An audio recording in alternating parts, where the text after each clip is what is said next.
இந்த பீச் போகிறப்ப இந்த தண்ணியெல்லாம் வந்து பொதுவானது கிடையாது, நீ எல்லாம் இங்கே வந்து குளிக்கக்கூடாது, தண்ணியை கையில் எடுக்கக்கூடாது அப்படின்னு சொல்லி இந்த மாதிரியான நீர்நிலை பகுதிகளில் தடுத்து நிறுத்தப்பட்டிருக்கீங்களா? இல்லை. 4வது, ஸ்கூல் போயிருப்பீங்க, எல்லாம் ஸ்கூல் முடிச்சு தான் காலேஜ் வந்திருப்பீங்க. ஸ்கூல்லையும் காலேஜ்லையும் ஃபீஸ் கட்ட முடியல, உங்களால் முடியலன்னா டிசி வாங்கிட்டு போங்கன்னு கூட சில பேருக்கு சொல்லியிருக்கலாம்.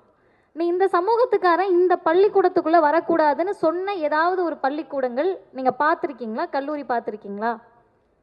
இல்லை. இப்போ நான் சொன்னதெல்லாம் திரும்ப நான் ரீகால் பண்ணுறேன். ஏன்னா இன்றைக்கி நம்ம என்ன நினச்சிட்டு இருக்கோம்னா, எதுக்கெடுத்தாலும் பெரியார்ன்றாங்க, மூச்சு விட்டா பெரியார் காரணன்றாங்க, சட்ட துணி போட்டதுக்கு பெரியார் காரணன்றாங்க, படித்ததுக்கு பெரியார் காரணன்றாங்க.